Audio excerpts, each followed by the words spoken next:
Hi, Joshua. Hey, hello. Let me get everything up and going here. And okay, There you go. I'm a I'm a little bit more nervous than I thought I would be, I must say. Well, relax. It's very informal. I probably made it a bit too formal, and I took your idea and added.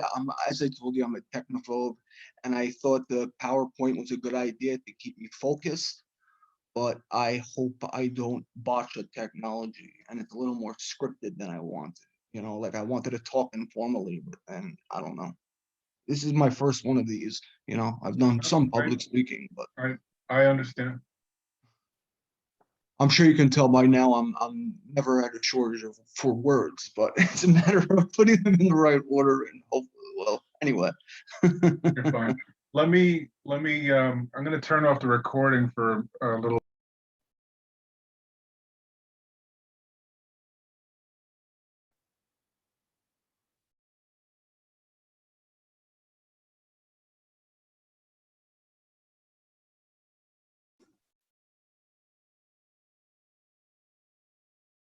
All right, everyone, and welcome. We're going to give it another minute or two because I'm still admitting people into the from the waiting room.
Okay, so I guess we'll get started.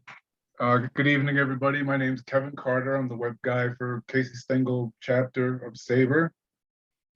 We have Joshua Casper with us here, as you know.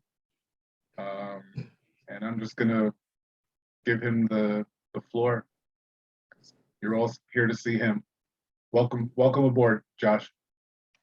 Thank you very much, Kevin. I very much appreciate you doing this. And as you can see, today obviously is Jackie Robinson Day, and I'm going to talk about a little bit about Jackie Robinson, cavalry officer, pioneer, and leader.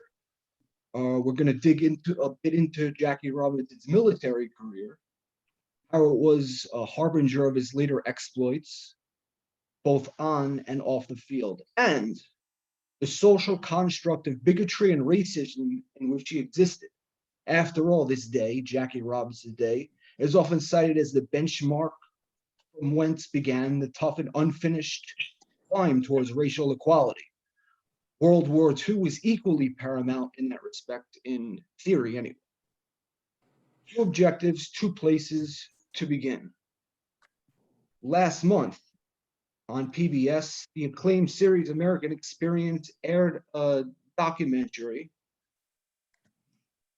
about Isaac Woodard, a Black veteran who, after serving his country, came home and while in uniform was blinded after he had the temerity to demand respect from a civilian bus driver in uniform in the segregated South. I had already penned my perspective on 42 a couple of months before, and my first thought was that could have been Jackie Robinson. In fact, it almost was. Why am I talking about a documentary I saw last month in this limited time we have in baseball forum for academics? Two reasons. While Isaac Woodward was touring the country to raise money, and his story gave President Truman, heretofore largely ignorant to such matters, the impetus to desegregate the armed forces. Jackie Robinson was finishing up his first season in Montreal.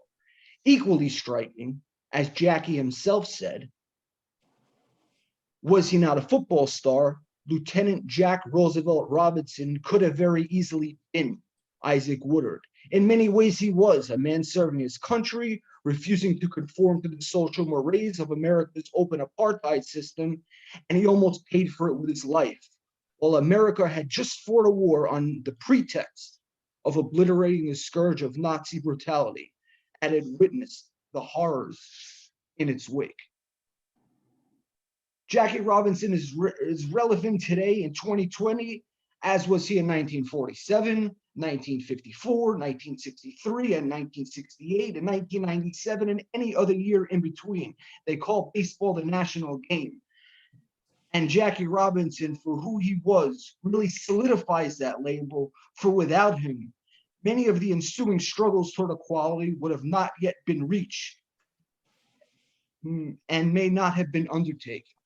To be clear, America, Jackie Robinson, the man, had to endure the wrath of those without conscience, and he became a symbol.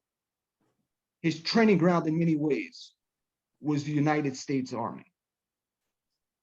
Jackie Robinson, the military man, Jackie Robinson, the civil rights leader, is above all else about leadership. And leadership is a very tricky word. It can mean many things. Power and leadership are not always the same thing. Judge Landis had power. Hitler had power. When I say leadership in context, I'm talking about qualities. The ability to galvanize men, the ability to make people follow in his path. That is what the Army looked for. In fact, it's in any West Point and Pentagon manual. Leadership is the thing that sets Jackie Robinson apart. Aside from him being one of the great all-around athletes of the 20th century. In fact, while he began playing baseball, he was always looking to do something else. It is a key thing that renders him an iconoclast. There are certain people that are born to greatness, and Jackie Robinson was destined to greatness. After all, luck is indeed the residue of design. His time in the military foreshadows the path which he took in baseball.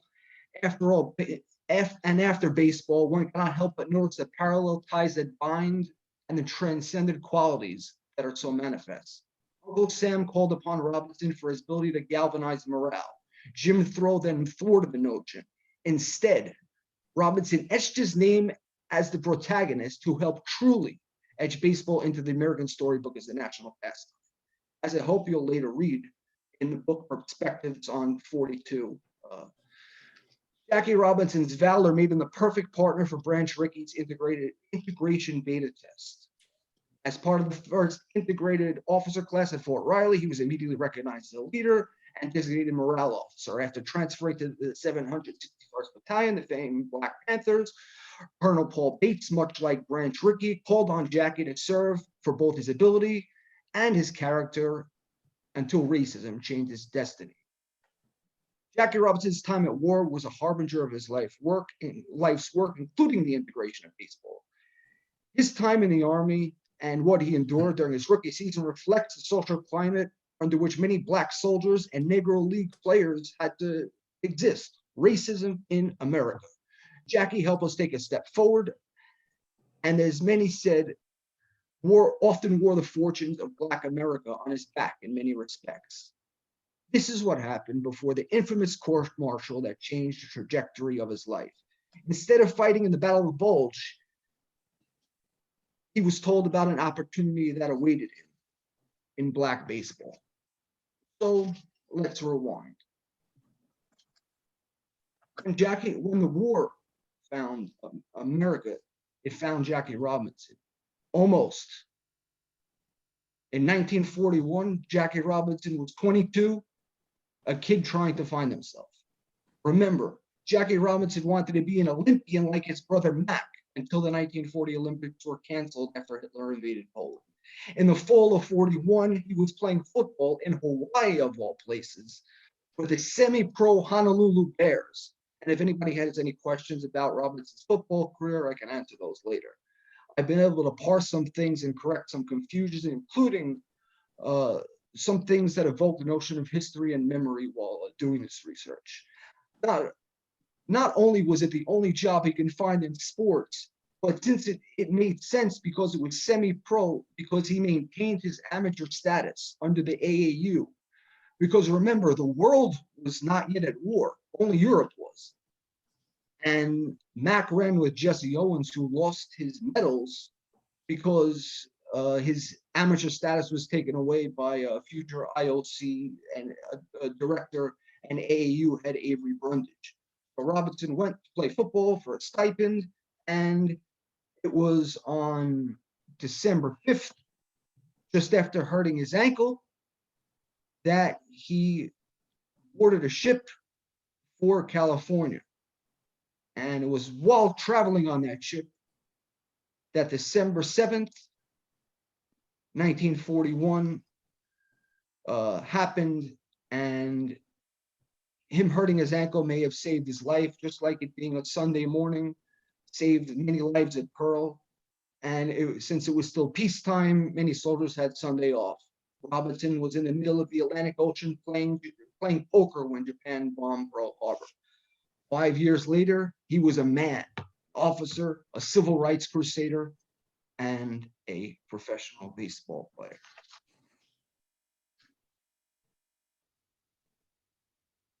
Robinson is the embodiment of the Double V campaign. Its necessity, its success, its failure in many respects, and its significance. The racism that permeated every aspect of American society was rampant in the service. Secretary of War Henry Stimson opined that blacks weren't fit for leadership roles. Many shared his view. Integration would be detrimental to morale. The most egregious problems of race came across the desk of Judge William Hastie, who was a civilian aide for Negro Affairs at the War Department, was his title, and his deputy was Truman Gibson.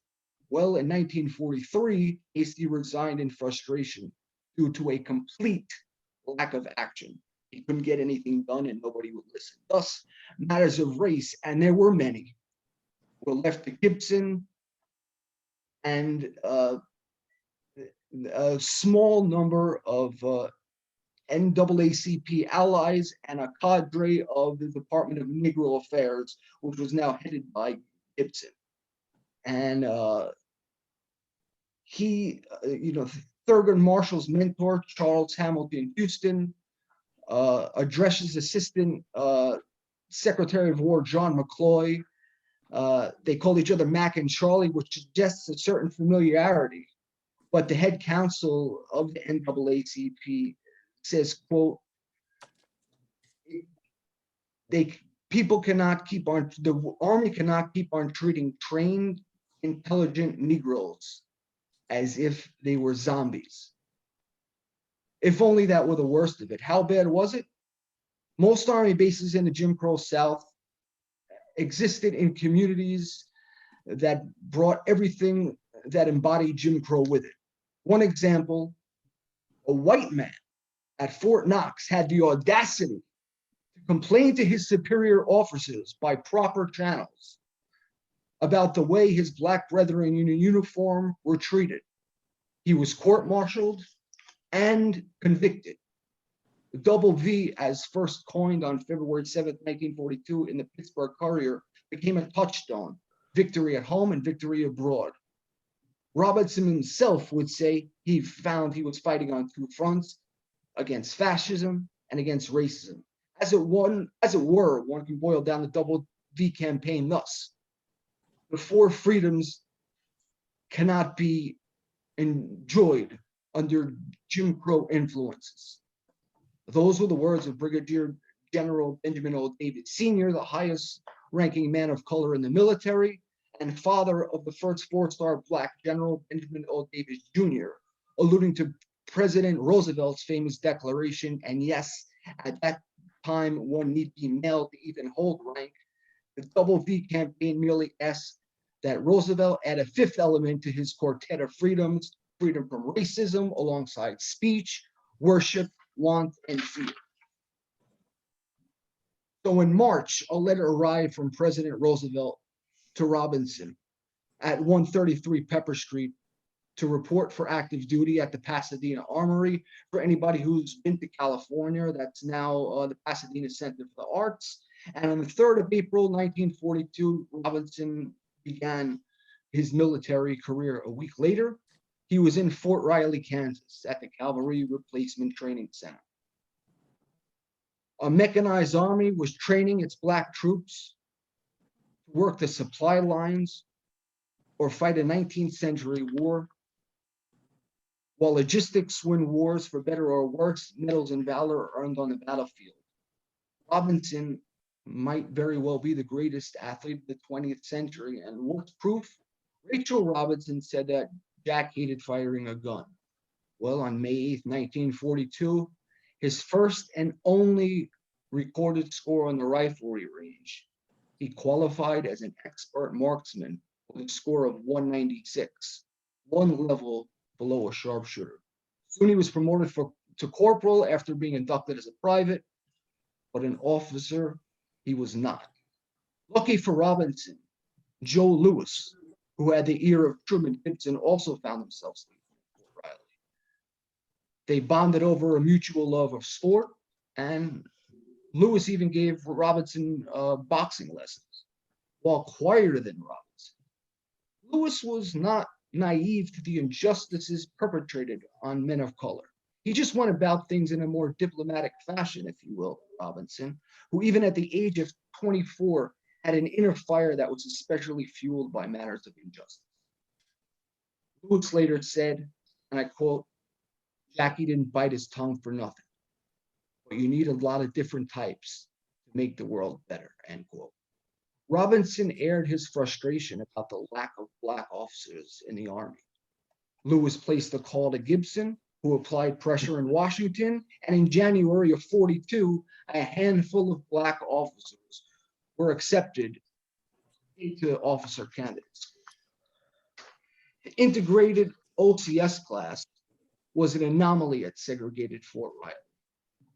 Fears of racial unrest pervaded the military. Black men could not directly preside over white troops.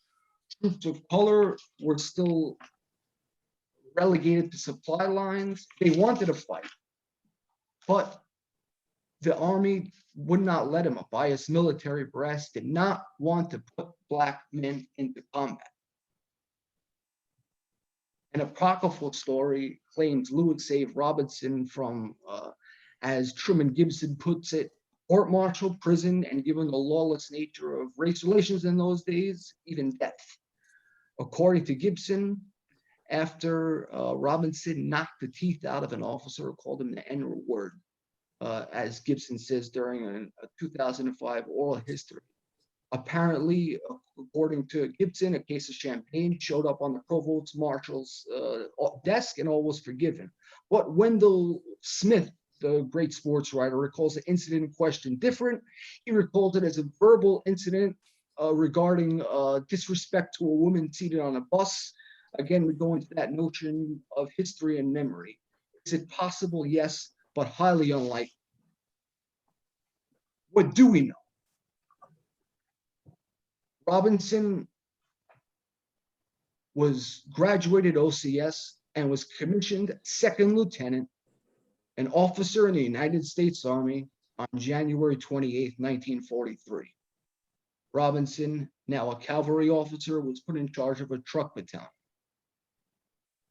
The morale of servicemen was a tactical priority, all too often tested by the indignities of Jim Crow.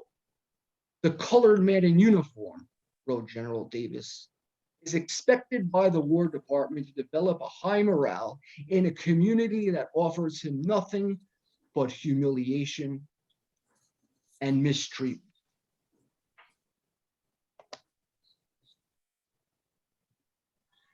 singled out for his leadership skills. When the need for a morale officer in this context was pointed out to Army brass, they called on Robinson. He took the solemn duty as a morale officer seriously. He demanded his men be treated with respect. When Robinson went to the segregated postal exchange, the PX, which is the social center of any military installation, only a small cadre of seats was cordoned off for colored servicemen.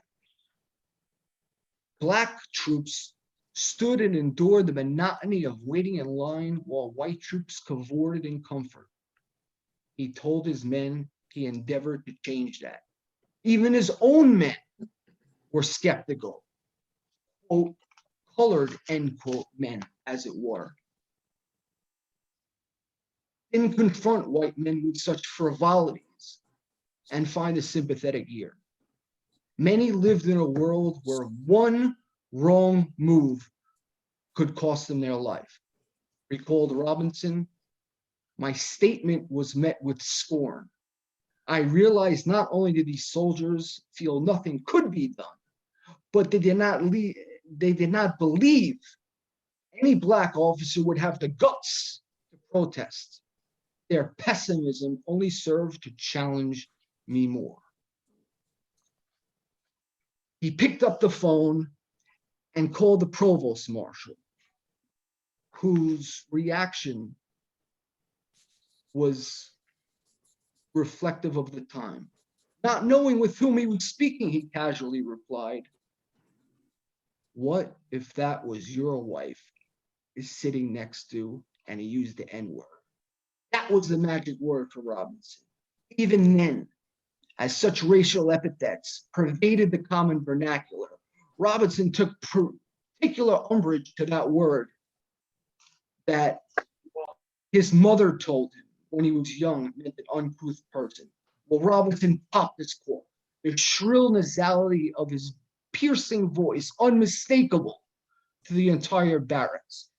People say that Robinson's voice is high-pitched. It really isn't. It's nasal, but you can always hear Jackie Robinson.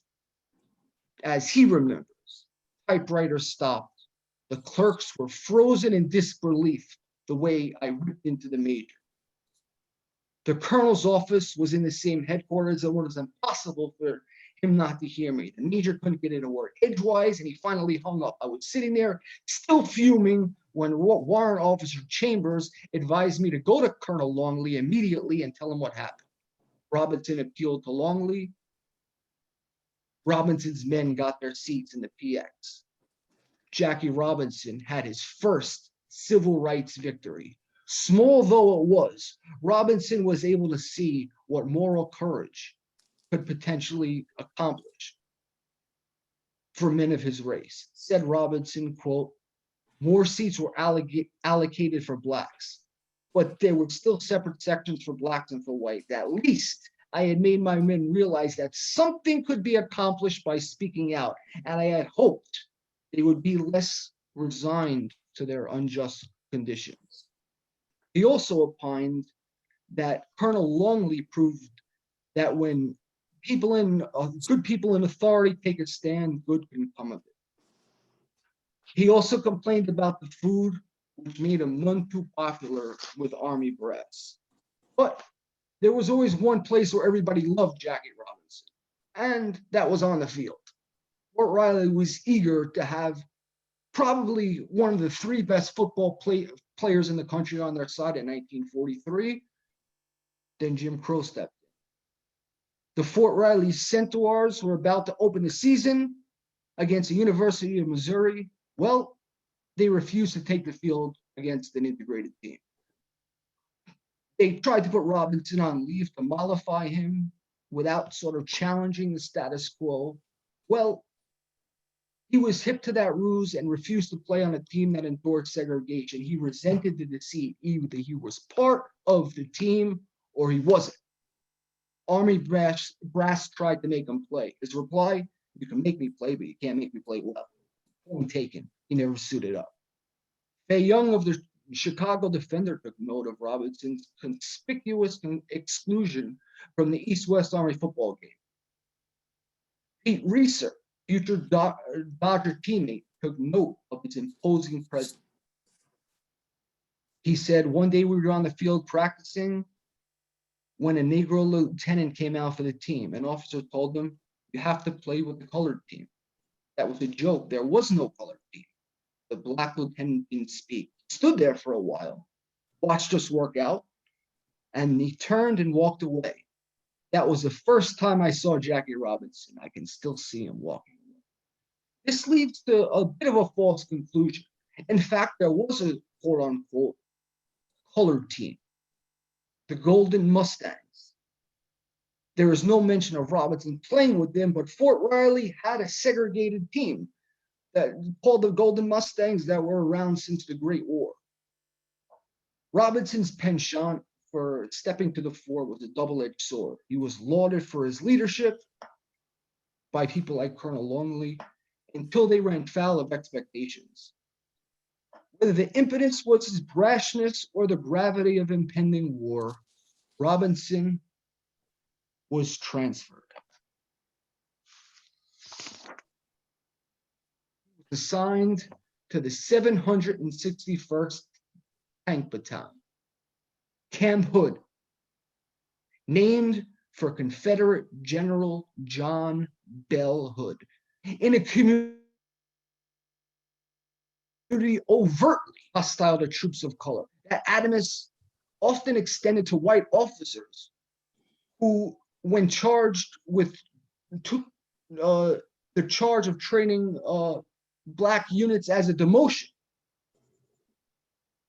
Even Joe Louis, in that climate, was arrested by military police for wearing the wrong uniform in Camp Meade, which is also in the South. The motto of the 761st, inspired by Lewis, was "Come out fighting." And upon their arrival in the town quickly let him know just how they felt. And you see the poster there. Joe Louis was kind of the paradigm for military representation. And in 1943, he starred along with Ronald Reagan in a film called We Are the Army. And then, noticing the decline in troop morale, they made the film that you see, the poster you see there for the film called The Negro Soldier, which at least was a little more representative of the actual work of troops of color. For 3 years, nobody heeded the battle cry of Black combat troops.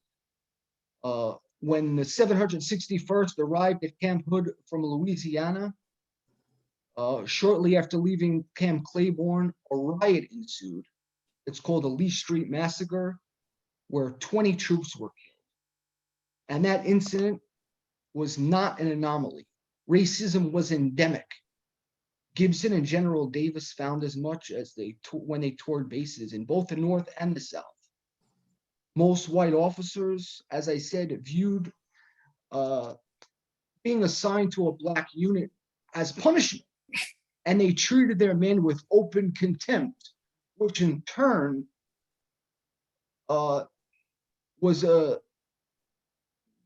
had made morale suffer. And that's why Robinson's position is so important. His sole purpose was to keep up morale, to be a confidant, and as I mentioned in my opening statement, to be a leader. Jackie Robinson knew nothing about tanks, and he admitted as much. But what he did stand out was as one way he did stand out was as a leader. And as I said, while many white officers viewed leading Black troops as a punishment, Colonel Paul Bates was an anomaly in that respect. When as he was leading his men, when they first arrived in Camp Hood, Texas, uh, a couple of troops went to town and they were given some problems.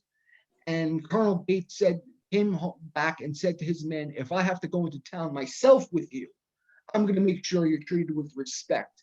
And in turn, that notion of respect elicited loyalty in return. He accorded his men with respect seldom seen from white officers. Trust often made all the difference when white officers were put in charge of black troops.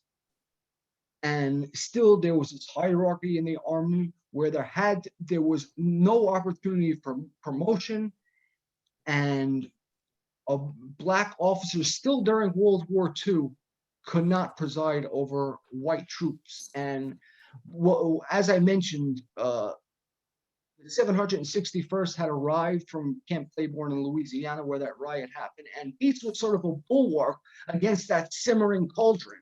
As battalion commander, he let his men know that they had to outperform racist presumptions. This is a lesson in leadership in many ways evocative of Branch Rickey.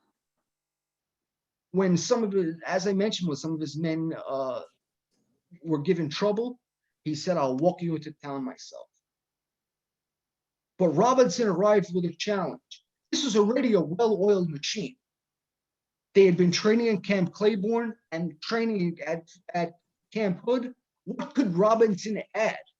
It's like a player being traded to a winning team. Does he blow up the chemistry? Does he change things? Or is he able to seamlessly fit in? And that's often the mark of a player's greatness. And obviously Robinson and with the Boys of Summer showed that. And Robinson showed those same sort of leadership skills when he arrived there. He didn't try to change things. In fact, he admitted this highly trained, highly skilled company of tankers, this was a tank battalion, he admitted he knew nothing about artillery to them. He said, I decided there was only one way to solve my problem, and that was to be honest about it. I was in charge of men who were trained to go overseas. And this brings back an interesting point. When Robinson was filling out his, the way somebody fills out a job application, I'm sure many of you know, tells a lot about a person. How honest are they? How forthright are they? Robinson easily, there were no computers, there was no Google in those days. When Robinson filled out his job application, he said, I was arrested. He said, I was unjustly arrested and I was not convicted, I was released. But a couple of officers and he made the point of saying, only because of my race gave me trouble and put me under arrest when I protested. And he was honest about it and spelled it out. Robinson was the kind of man, when he knew he had the moral high ground, he minced no words. And I thought that little application, that little note in his application says a lot about who Jackie Robinson was. And, as I said, he confessed his ignorance. He said, men, I know nothing about tanks. He asked their help.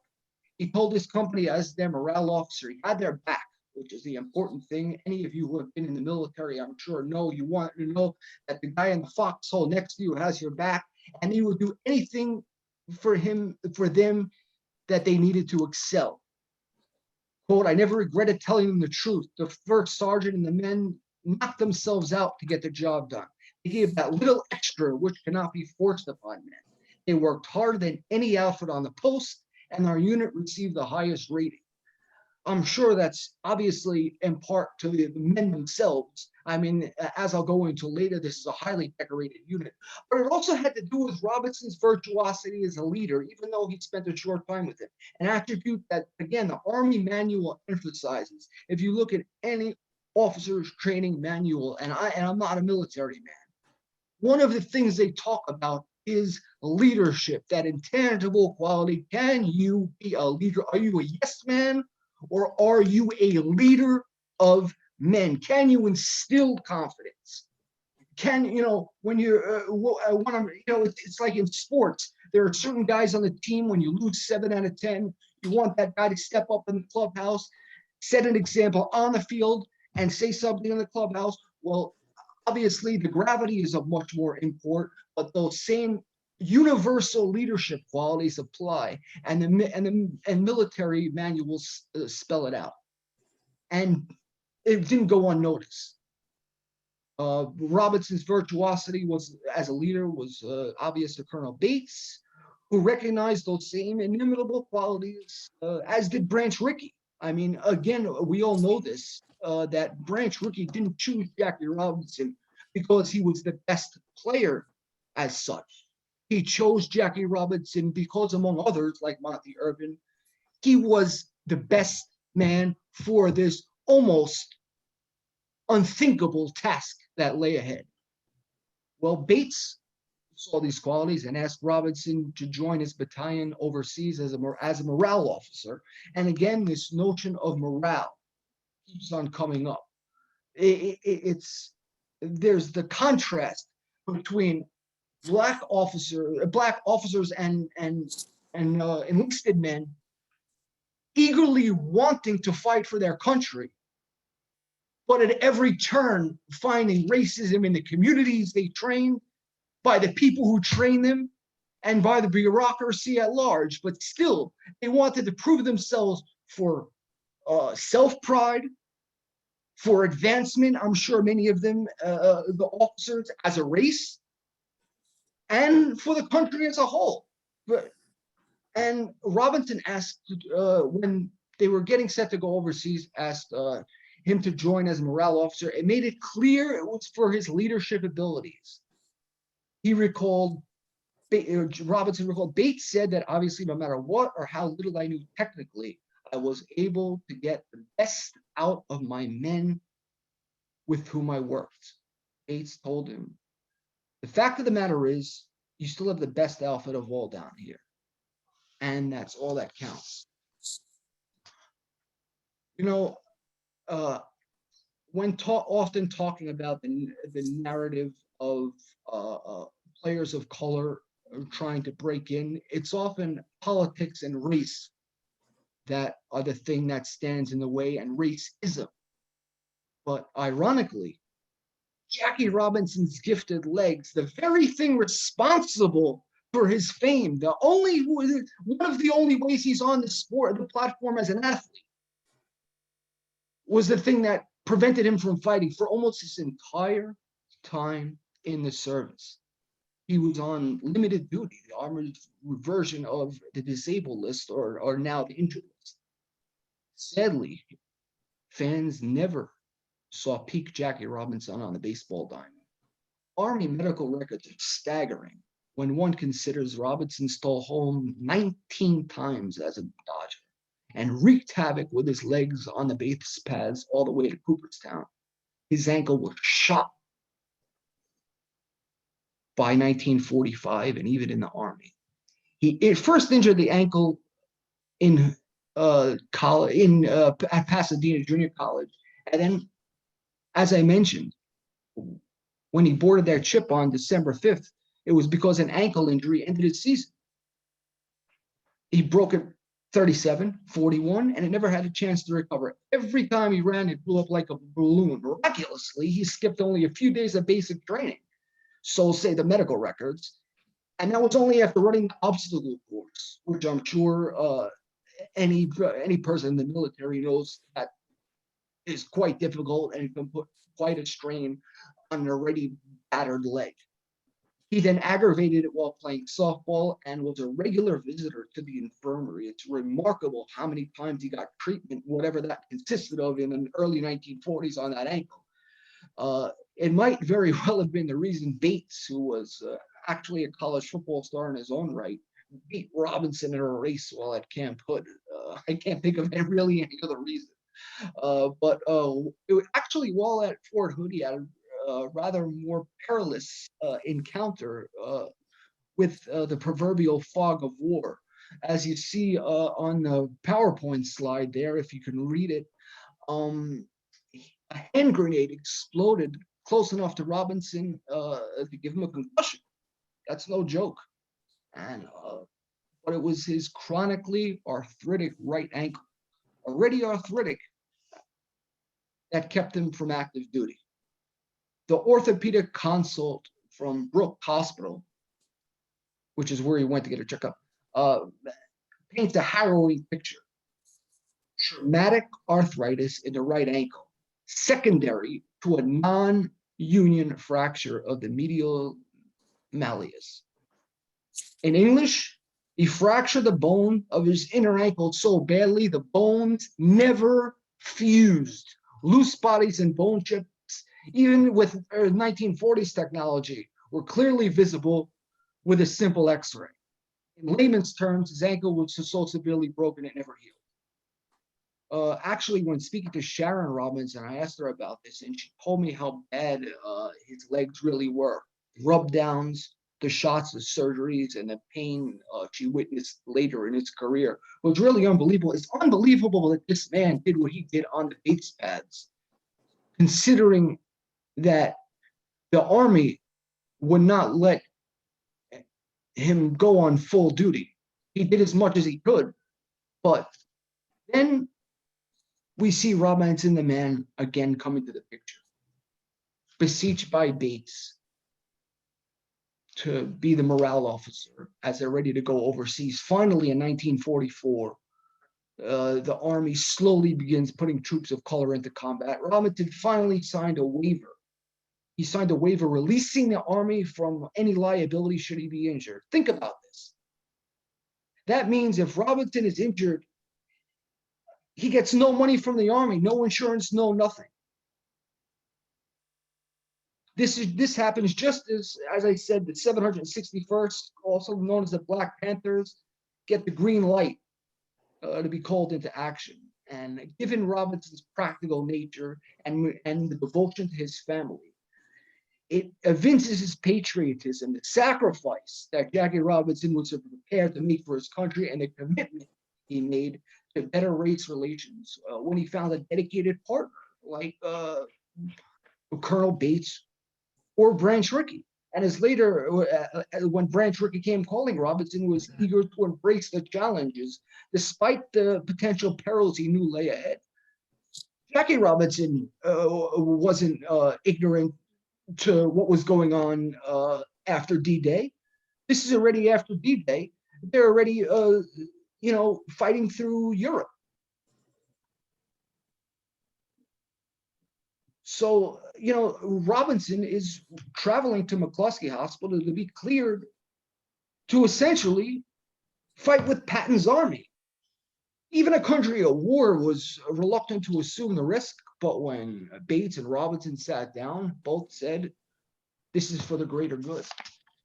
And Robinson was all set. Without what I'm about to talk about, Jackie Robinson goes with the famed 761st Battalion and fights in the Battle of the Bulge, during which Patton calls them among the best units. But on the night of July 6, 1944, Bates receives a phone call to rush to the stockade.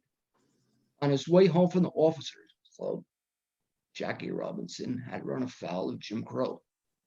His arms and legs shackled to a chair. He was so livid, his jaw was clenched so tightly, you could see it quivering. A decade before NAACP activist Rosa Parks' famous stand, Jackie Robinson was arrested for refusing to move to the back of the bus. He hadn't broken any rules. In fact, the Army had desegregated military transportation because of a number of incidents, including the arrest of Joe Louis for when he ran afoul of Jim Crow police. And he had called attention to it along with Sugar Ray Robinson, and they had made this policy. But he was sitting with a friend of his, a light-skinned woman of color, and when asked to move to the back of the bus, he refused. He got off the bus, and this is what Robinson said: the whole thing might have gone away had he been, quote, the yes sir boss type. He showed the same indignance and sense of pride that he tried to imbue his men with at Fort Riley when they scoffed at the notion of challenging the status quo. He refused to back down. Now, Robinson was smart when he got arrested. The first thing he did was, Robinson, a teetotaler, was order a alcohol test, because they were first going to charge him with 3 articles of court-martial, but they couldn't because Robinson came up completely sober, so they only charged him with 1. But nonetheless, they charged him with conduct not befitting an officer, and he was put on trial.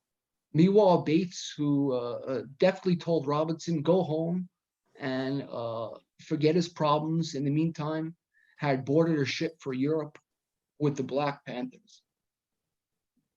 This point changes essentially history. The 761st, the Black Panthers, go over to Europe, and as I mentioned, were finally called into combat to fight the Battle of the Bulge. And eventually they spent 183 days in combat. Bates almost dies. They wind up liberating a subcamp of Mauthausen.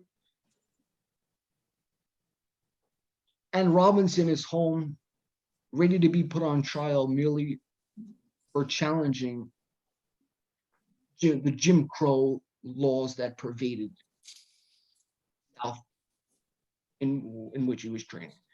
He was provided with an Army lawyer, a 3rd-generation country lawyer from Wharton, Texas, named William Klein. Both men looked at each other and initially thought this might not be the best match. A white man with deep drawls hardly inspired confidence in men of color. But Klein's son just happened to be visiting his father at Camp Hood in the summer of 1944, and on trial for his life, Robinson was kind enough to meet a young fan. Quote, we had a friendly sort of conversation, remembered William Klein Jr., now 87. As an 11-year-old kid, I was thrilled to meet him. He talked about his life. He was a fine man. The starstruck kid knew nothing of Robinson's plight. Robinson had in fact told the elder Klein that he intended to procure another lawyer. The NAACP wanted to be kept in the loop, as it were. But they didn't send one, as was their policy. And you would see this as Thurgood Marshall began to challenge segregation. They were looking to go to appeals courts to challenge the notion of separate versus equal, and they would pick specific cases that would often make it to the Supreme Court and be tried in a larger context. While they often advocated for individuals, remember, Robinson is just a former college football star and an officer at the time.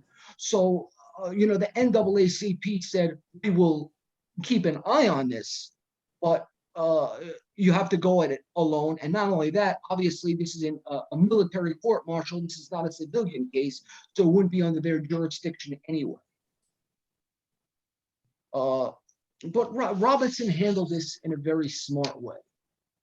Because had Robinson made a spectacle of this, the military might have made an example of it. As I mentioned before, about Officer Levy. And as I said, that was just a white man who all he did was stick up for his the men he was fighting next to, the men he was training with, and said, I can't believe these conditions are so racist, and went through the proper channels. He was court-martialed and convicted.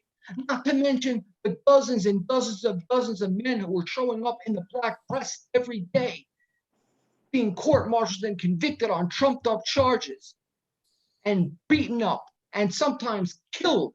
As I mentioned, 20 men were killed in town, and then there were hostile officers, court-martialing men, without any provocation. But Robinson was deft.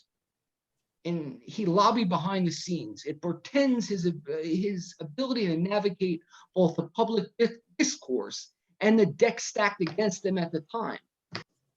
but still having the intestinal fortitude to stand up for himself and justice against all odds.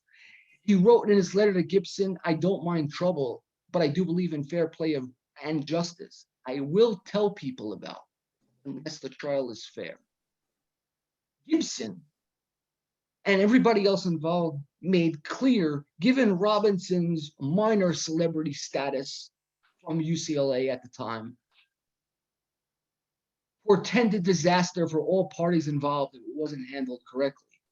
Both the famous Hiram Johnson, who was first governor and then senator of California, and Senator Sheridan Downey, both wrote letters on Robinson's behalf, because after all, he was a sporting star. And Gibson was involved, and this was not one of these cases, and there were many, that went unnoticed and the outcome was different. And Robinson said as much himself. He said, but for him being a football star, but by the grace of God, he easily could have met a different fate. It was only that he was a football star and had the notoriety that he did that got him out of there. And he said it was a small victory, but he was keenly aware that he was still in two fights. And he again invoked that notion that had been publicized in the Pittsburgh Courier, the Double V campaign, a fight on two fronts. And another thing that's a bit apocryphal, it's often said there was fervent protest in the black press. But in fact, if you go back and look, while sports writers like Wendell Smith and Sam Lacey might have advocated behind the scenes, as many others did, A, there was censorship, and B, Robinson made sure nobody spoke about it in the press. So Robinson, after just 3 hours, and Klein doing some good legal work, basically he disabused everybody of the fact that Robinson basically did nothing wrong and this was a setup, and he managed to call everybody's credibility into question who were testifying against him, especially the bus driver. And Robinson noted, "I refuse to move to the back of the bus. I refuse to move. I recalled a letter from Washington which states there is no segregation at Army post. The driver insisted I move. The sight of a Negro sitting beside a woman who might very well have been white infuriated the bus driver. I was convinced this was Southern tradition versus Negro." And Klein poked holes in the racist tinged lies by the witnesses and induced the bus driver to admit, given Southern social racist mores at the time, to calling him the N-word and then lying about it. And that's the only time that Robinson heard the magic word, turned around to the mob and said, "Quit effing with me or I'll cave your face." But after 3 hours, everybody found he was just in his actions. He had done nothing wrong. The trial was adjudicated on August 3rd. He was acquitted after 3 hours. And it first appears in the papers, then the news of Robinson even being having a court martial on the 5th of August. It doesn't say one of the papers says he was found innocent. The other two just say he's at a court martial. So Robinson, lo and behold, never makes it into combat. As I mentioned, the 761st are fighting overseas and battling their way through into Germany. And Robinson is back home. He's transferred to Camp Breckinridge eventually. And that's where one of his Army buddies at Camp Breckinridge says, "Hey, you're a good athlete. There's some money to be made playing a little baseball." So Bigotry changed Jackie Robinson's fate. The Call of Duty Bates cultivated was no longer there, but Robinson sensed the army was anxious to get rid of him, and as he put it, to get rid of, quote, an uppity black man who had challenged a hierarchy and won.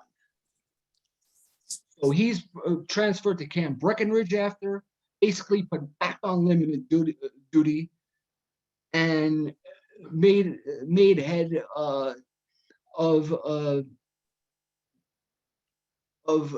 a recreation, basically doing a little coaching at Camp Breckenridge.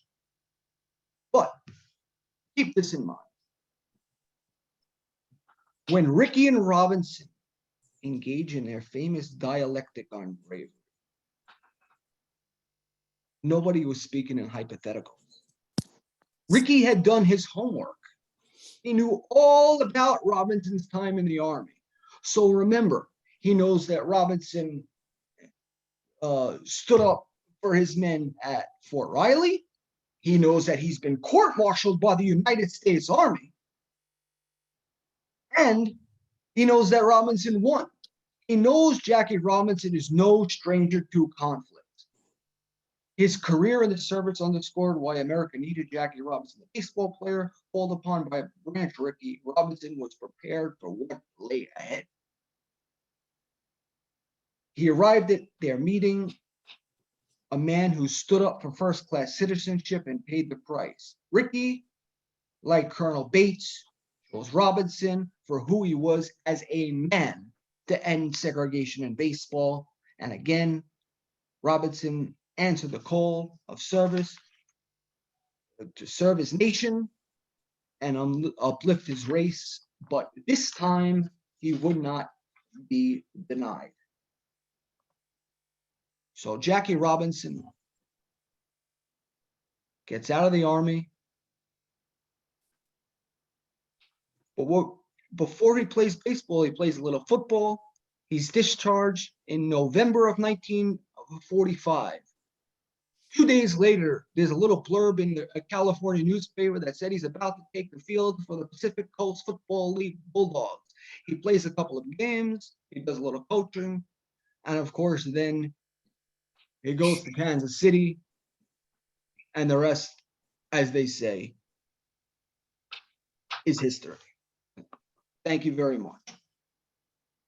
I'd love to answer any questions. This is my first one of these. I apologize if I was not as loquacious as one might expect, but I would appreciate fielding any questions anyone might have.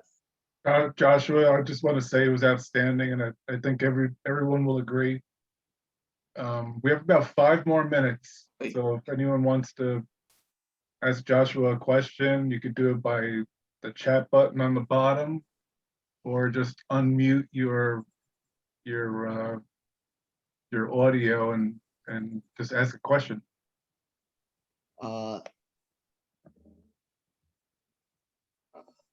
Okay. Anybody have any questions?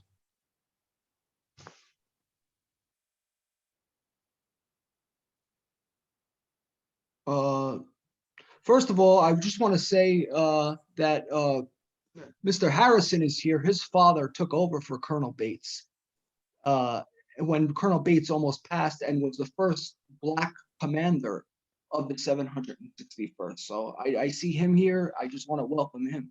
Anybody have any questions? How aware? That's an interesting question. How aware was Ricky of Robinson's gimpy ankle? You know, I've always wondered that myself. Obviously, scouting reports weren't. He was aware. I think if today's technology was put in question, he might not have been signed. Ricky was aware he had a bad ankle, but I don't think anybody was aware of the extent of his injury. When I say a non-union fracture, that means the 2 bones of his ankles were completely separated and were never fused back together. So this wasn't a fracture. His ankle was completely snapped. And obviously the ligaments and his body compensated.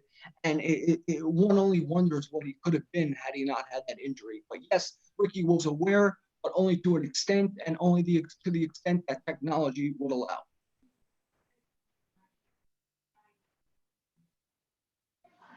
Anybody else?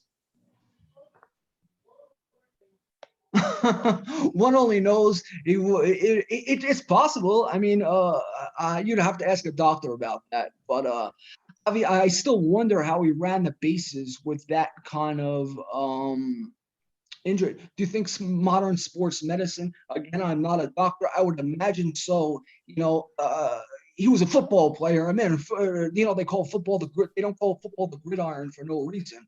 And this is the United States Army telling Jackie Robinson, you know, his ankle isn't healthy enough to play. So I imagine he probably would have been put on the injured list, given an ultrasound, an MRI, recovery, so on and so forth. Then they just kind of said, get back out there. And he was out there weeks later playing. You know, we only got a glimpse of him. I don't want to go too far off topic, but he played one game against the NFL champion Sid Luckman and the Chicago Bears. He threw for a 40-yard touchdown. He ran for the only touchdown, and he was the best player on the field by all accounts. So that just goes to show you what Jackie Robinson could have been. And that was even after the broken ankle in 1937 and 41. Anybody else? Anything about the military anybody wants to ask? Josh, maybe you could remind everyone that you have an article in the upcoming yes. The book upcoming presentation. Just hold it up. I wanted to talk off the book a little bit. You know, this gives a lot more in-depth information. You know, I wrote a 10-page article. Amongst many, it's Perspectives on 42 by the Society of American Baseball Research, edited by Bill Nowlin, and it goes into every aspect of Jackie Robinson's career, from specific games played to his social significance, and anything else you can want to know about Jackie Robinson, who, you know, I've began to really study him in an academic sense. And, you know, he was first an athlete, then he was in the military, then he became an athlete in a different sport, then he became a businessman, then he worked in politics, and also worked in business, and he obviously also worked for civil rights as part of the Freedom Fund. But what I found is the man, whether he was a 24-year-old kid going into the Army or standing right before he died in 1972, this was a man who was consistent in a couple of things. Justice above all, no matter the cost. I don't care about making people happy with my rhetoric and what I say. I care about what is right and what is just. And when people are willing to work with me and who are on the right side of history, I will be your ally. But if you don't meet the moral bar, get out of my way. And something I always say about Jackie Robinson is, especially in his political work, he made everybody mad at him. Republican, Democrat, which goes and show you he was his own man and stood up for what was right and not for what was expedient. So, anybody else have any questions? I know we're limited on time here. Josh, this is John Vernon, who, as you know, has written about the court-martial and was at the archives. And I just wanted to underscore a point that you made. Joe Louis was crucial to his advancement and an improved position, because Joe Louis, in addition to being literally the poster boy, the Negro poster boy for the Army, and if there are any other people here who might know, I don't think there is a poster of any a black person with a weapon other than Joe Louis, so that he was seen as a safe enough thing. And then I would also mention that Truman Gibson was actually sort of managing him while he was going through and making fights and risking his crown, his heavyweight crown, to raise money for the Army Navy Relief Fund. So their first really in-depth project together was Jackie Robinson, really. I mean, they had known each other, as you mentioned, kind of peripherally, and through Bill Hasty. But then, when Lewis really takes in Gibson as a confidant when they start to talk about Jackie and him becoming an officer. And you're right, that becomes a lifelong relationship. And I just want to thank the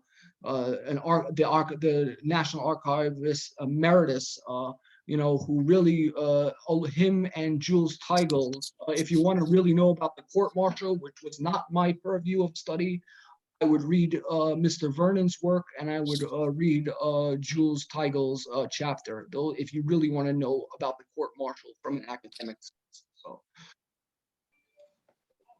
anybody else have any questions? I know we're running out of time. Yeah, I think we're going to have to wrap it up. I thank you so much, Josh. It was a wonderful presentation. Thank you, everyone, for attending. Thank you very much, everybody. I appreciate your time. Thank you. We'll see you all soon. Signing off. Thanks a lot, Josh.